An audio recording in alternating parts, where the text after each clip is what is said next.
Motivational quote कुछ इस प्रकार है कि मंजिल मिले या ना मिले ये तो मुकद्दर की बात है। सही बात है कि मंजिल मिले या ना मिले ये तो मुकद्दर की बात है, हम कोशिश भी ना करें ये तो गलत बात है। मंजिल मिलेगा नहीं मिलेगा ये मुकद्दर की बात है सर, लेकिन आप कोशिश ही नहीं कर रहे हैं तो ये तो गलत बात है ना। आप जब आप किसी भी चीज को अगर आप पाना चाहते हैं तो उस पाने के लिए पहले आप कोशिश तो करें।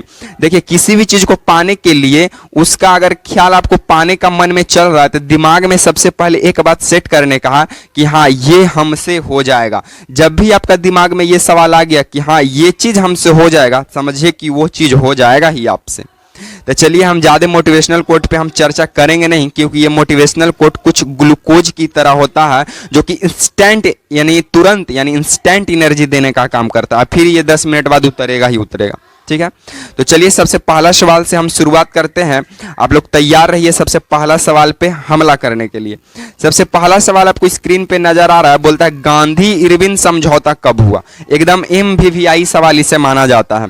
तो गांधी इरविन समझौता 5 मार्च 1931 को हुआ। गांधी इरविन समझौता कब होता है? 5 मार्च 1931 को होता है। और गांधी इरविन समझौता में महात्मा गांधी हो गए, महात्मा गांधी और किसके बीच? तो उस समय के तत्कालीन वायसराय इरविन के बीच। किसके बीच? इरविन के बीच। ये दोनों के बीच समझौता हुआ जिसे गांधी इरविन समझौता कहा गया। तो पूछेगा कि गांधी इरविन समझौता किन व्यक्तियों के बीच हुआ? तो गांधी इरविन में गांधी और इरविन की बात आ रही है। तो महात्मा गांधी और उस समय के वायसराय इरविन के बीच समझौता हुआ जिसे गांधी इरविन समझौता कहते हैं। और ये 5 मार्च 1931 को हुआ था। ठीक है, आप याद रखिएगा। उसके बाद इसी में आ जाता है गोलमेज सम्मेलन। ठीक है, तो आपको उसका भी हम डाटा दे देते हैं। पहला गोलमेज सम्मेलन जो है वो 1930 में हुआ। पहला गोलमेज सम्मेलन कब हुआ? 1930 में। दूसरा गोलमेज सम्मेलन 1931 में हुआ। दूसरा गोलमेज सम्मेलन कब हुआ? 1931 में हुआ। और तीसरा गोलमेज सम्मेलन हमारा 1932 में हुआ। देखिए स्पेस कम है इसलिए थोड़ा हम इस तरह से लिख दिए हैं। चलिए ध्यान दीजिएगा। पहला गोलमेज सम्मेलन 1930, दूसरा गोलमेज सम्मेलन 1931, तीसरा गोलमेज सम्मेलन 1932।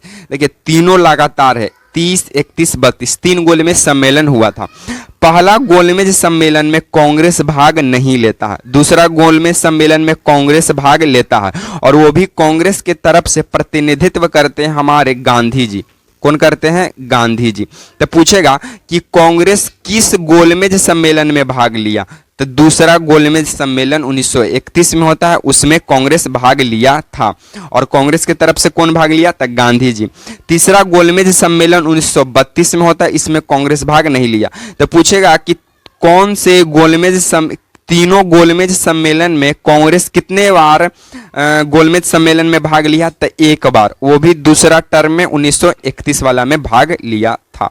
ठीक है, तो देखिए सवाल एक था, आंसर भी इसका एक था, 5 मार्च 1931। हम इतना भी बता के आगे हम बढ़ सकते थे, लेकिन सर इससे जितना भी रिलेटेड सवाल बना उन सभी का हम यहाँ पे डिस्कशन दे दिए, क्योंकि ये एग्जाम के पॉइंट ऑफ व्यू से VVI है। ठीक है, चलिए नंबर सवाल बोलता है कि भारतीय सिविल सेवा को पास करने वाला प्रथम व्यक्ति कौन थे, यानी प्रथम भारतीय व्यक्ति कौन थे? भारतीय पूछा है। तो आपको एक बात यहां से बता दें कि रविंद्रनाथ टैगोर RNT, यानी रविंद्रनाथ टैगोर के भाई, रविंद्रनाथ टैगोर के भाई SNT कौन थे? SNT मतलब सुरेंद्रनाथ टैगोर। ये 1864 में, कब? 1864 में सिविल क्या बोल रहा है? भारतीय यानी सिविल सेवा पास करने वाले, यानी सिविल सेवा सर्विस यानी CSS को पास करने वाले प्रथम भारतीय बनते हैं।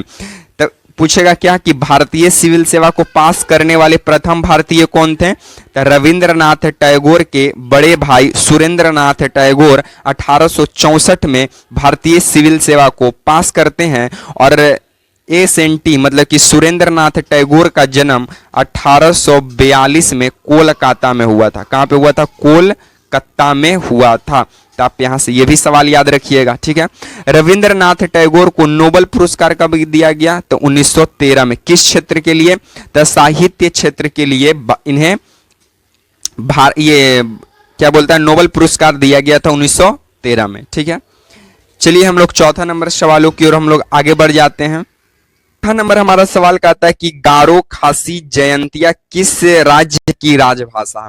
तो गारो खासी जयंतिया ये राज्य भाषा भी है, एक आ जाता है जयंतिया, जयंतिया तो ये राज्य भाषा भी है, साथ में ये जनजाति का भी नाम है, पहाड़ी का भी नाम है। तो सबसे पहले एक बात बता देते हैं, ये भाषा भी है तीनों गारो खासी जयंतिया, साथ में ये पहाड़ी का भी नाम है गारो खासी जयंतिया, साथ में ये वहां का जनजाति का भी है, जनजाति का भी नाम है।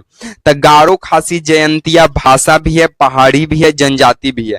ये कहाँ का है? तो ये मेघालय राज्य की है। कहाँ का है? मेघालय की। और मेघालय का राजधानी कहाँ पे है? तो मेघालय का है नागालैंड। तो मेघालय का ये पहाड़ी भी है, राज्य भाषा भी है, जनजाति भी है। मेघालय में एक स्थान पड़ता है मासिन राम, मासिन राम। ये जो मासिन राम स्थान है मेघालय का, ये दुनिया का सबसे ज्यादा वर्षा वाला स्थान है। दुनिया का सबसे ज्यादा वर्षा वाला स्थान माना जाता है मासिन राम। साथ में ये जो मासिन राम है ये पहाड़ी पर स्थित है। तो ये कौन सी पहाड़ी पर स्थित है? तो ये खासी की पहाड़ी पर स्थित है मासिन राम। तो आपसे पूछेगा कि दुनिया में सबसे ज्यादा वर्षा होने वाला स्थान कौन सा है? तो मासिन राम है। और मासिन राम कहाँ स्थित है? तो मेघालय में है। और मासिन राम मेघालय के किस पहाड़ी पर स्थित है? तो खासी की पहाड़ी पर है। आप ऐसे याद कर सकते हैं कि मासिन राम में सबसे ज्यादा वर्षा होगा तो वर्षा में जो भी व्यक्ति नहाएगा तो उसे खांसी हो जाएगा। तो वर्षा जहां होगा वहां खांसी होगा। तो मानसिन राम पे सबसे ज्यादा वर्षा, तो वो कौन सी पहाड़ी पर है? तो खासी की पहाड़ी पर स्थित है। तो आप यहां से ये चीज याद रखिएगा। साथ में बाल पराक्रम एक नेशनल पार्क यहां पे स्थित है। कौन सा? बाल पराक्रम, बाल पक्रम नेशनल पार्क भी स्थित कहां है? तो ये मेघालय में ही स्थित है, बाल पक्रम नेशनल पार्क है। ठीक है, चलिए हम लोग पांचवा नंबर सवालों की ओर हम लोग आगे बढ़ जाते हैं। पांचवा नंबर हमारा सवाल क्या कहता है? आपको स्क्रीन पे नजर आ रहा होगा कि किस हिमालय चोटी को सागर माथा भी कहते हैं। तो देखिए ये जो है इसे कहते हैं mount Everest, AVREST, mount Everest. Mount Everest को नेपाल में लोग, कहां पे? नेपाल में, नेपाल में माउंट एवरेस्ट को माउंट एवरेस्ट को नेपाल के लोग सागर माथा कहते हैं। क्या कहते हैं? सागर माथा। और सागर माथा का मतलब होता है स्वर्ग की चोटी। सागर माथा का मतलब स्वर्ग की चोटी होता है। ठीक है, तो पूछ देगा उल्टा सवाल कि स्वर्ग की चोटी किसे कहते हैं? तब माउंट एवरेस्ट को। या फिर सागर माथा किसे कहते हैं? तब माउंट एवरेस्ट को। माउंट एवरेस्ट है कहाँ? तो नेपाल में स्थित है। माउंट एवरेस्ट की ऊंचाई कितना है? तो 8,849 मीटर है। साथ में यहां से एक और सवाल क्या बन जाएगा कि चीन के लोग इसे क्या कहते हैं? चीन के लोग, तो चीन के लोग माउंट एवरेस्ट को चेमालुंगमा कहते हैं। चेमालुंगमा कहते हैं, चेमालुंगमा। और चेमालुंगमा का मतलब होता है स्वर्ग की चोट, ये सॉरी, चेमालुंगमा का मतलब क्या होता है? घाटी की देवी, घाटी की देवी, घाटी की देवी, घाटी की देवी कहते हैं। तो यहां से सवाल क्या बना कि किस हिमालय चोटी को सागर माथा भी कहते हैं? तो सबसे पहले माउंट एवरेस्ट नेपाल में स्थित है और नेपाल के लोग माउंट एवरेस्ट को ही सागर माथा कहते हैं। और सागर माथा का मतलब स्वर्ग की चोटी होता है जिसकी ऊंचाई 8,849 मीटर है। और चीन के लोग इसी माउंट एवरेस्ट को, इसी सागर माथा को चेमालुंगमा कहते हैं। और चेमालुंगमा का मतलब घाटी की देवी होती है। और भारत की प्रथम महिला जो माउंट एवरेस्ट पर चढ़ाई की थी वह थी बछेंद्री पाल थी। ठीक है, तो आप ये भी याद रखिएगा कि भारत की प्रथम महिला कौन थी जो माउंट एवरेस्ट पर चढ़ाई की? तो वो थी बछेंद्री पाल। ठीक है, चलिए हम लोग छठा नंबर सवाल देख लेते हैं। छठा नंबर हमारा सवाल क्या कहता है कि भारत में सबसे बड़ा बाघ अभ्यारण्य कौन सा है? तो भारत में सबसे बड़ा बाघ अभ्यारण्य नागा अर्जुन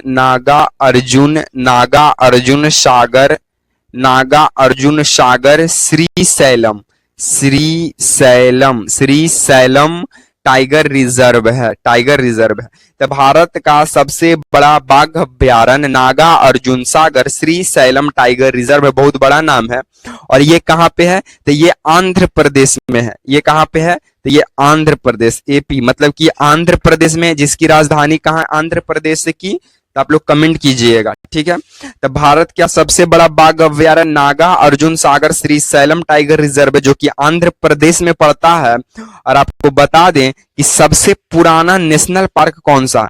तो सबसे पुराना ओल्ड एनपी यानी पुराना नेशनल पार्क का नाम है, पुराना नेशनल पार्क का नाम है जिम कॉर्बेट नेशनल पार्क। कौन सा park? Jim Corbett national park, जो कि उत्तराखंड में पड़ता है।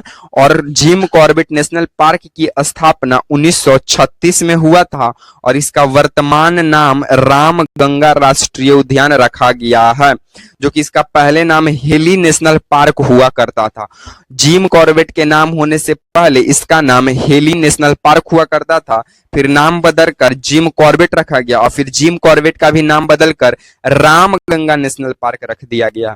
और ये कहाँ है? तो उत्तराखंड में स्थित है और ये भारत का सबसे पुराना नेशनल पार्क माना जाता है, जिसकी स्थापना 1936 में हुआ था, ठीक है। उसके बाद नंदा देवी भी कहाँ है? नंदा देवी नेशनल पार्क, ये भी उत्तराखंड में ही है, ठीक है। कामेत नेशनल पार्क उत्तराखंड में है, कामेत हो गया आपका, ठीक है। तो आप इतना सारे सवालों को यहाँ से नोट डाउन कीजिएगा। ऐसे आप नोट्स बना रहे हैं तो बहुत बेहतर रहेगा, और अगर याद है तो रिवीजन के तौर पर आप ऐसे ही रफली कर सकते हैं। चलिए हम लोग 7वां नंबर के सवालों की ओर आगे बढ़ जाते हैं। 7वां नंबर सवाल बोलता है कि सूर्य का सबसे निकटतम ग्रह कौन सा है? तो आपको एक हम बात बता देते हैं, देख लीजिए। मान लीजिए यहाँ पे सूर्य है, सन है, सूर्य है यहाँ पे, ठीक है। इसके बाद आ जाएगा बुध आपका, बुध, शुक्र, बुध, शुक्र, पृथ्वी, पृथ्वी, मंगल, मंगल, उसके बाद बृहस्पति, बृहस्पति, उसके बाद शनि, उसके बाद शनि, यूरेनस, नेपच्यून। तो देखिए सूर्य का सबसे निकटतम ग्रह आपको कौन सा नजर आ रहा है? तब बुध है। सबसे छोटा कौन है? बुध है, जिसको इंग्लिश में मरकरी भी बोलते हैं। तो सूर्य का सबसे निकटतम ग्रह बुध है।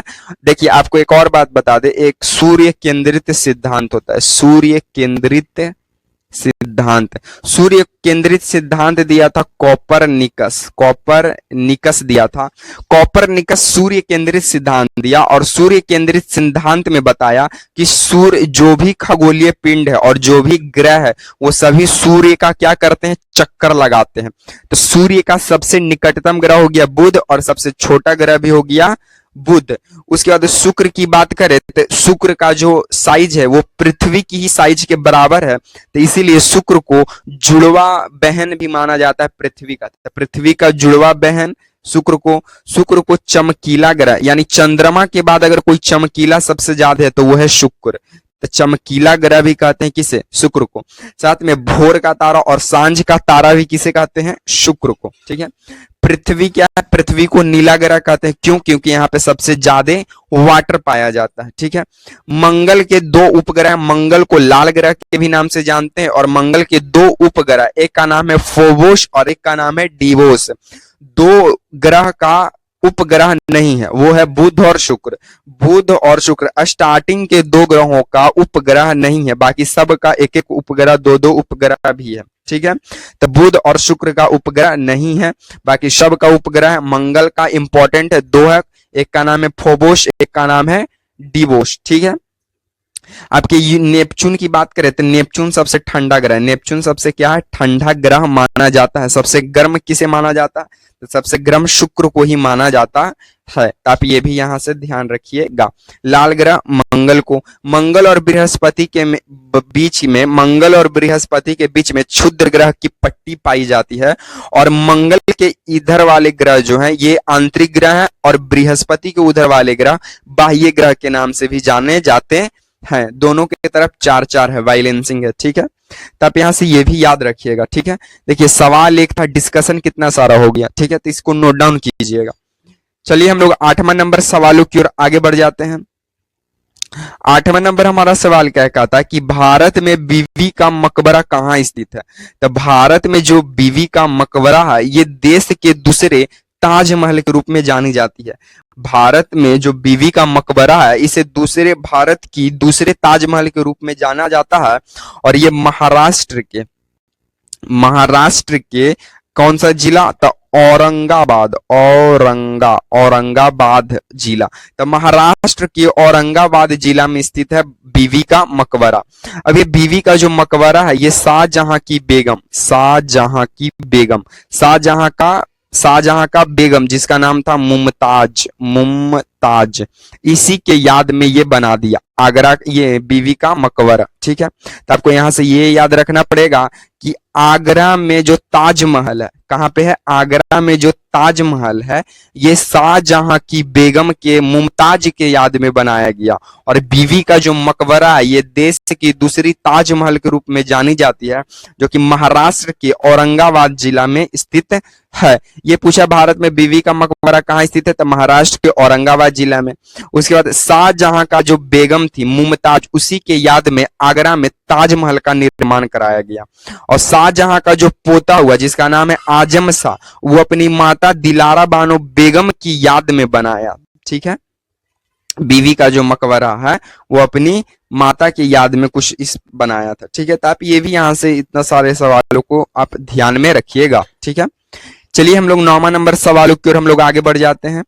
9वां नंबर हमारा सवाल क्या कहता है कि हिटलर का जन्म जर्मनी के किस शहर में हुआ था? तो हिटलर का जो जन्म है ये 20 अप्रैल 1889, 90 में एक कम में हुआ। और ये कहां पे हुआ था? तो ये हुआ था आपको ब्रावो एमिन में, मतलब कि कह सकते हैं हम आपको कि ये जर्मनी के किस शहर में हुआ। तो आपको यहां पे लिख देते हैं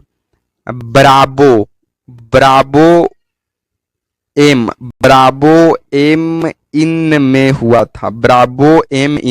था, हिटलर का जो जन्म है 20 अप्रैल 1889 को जर्मनी के ब्रावो एम इन शहर में हुआ था।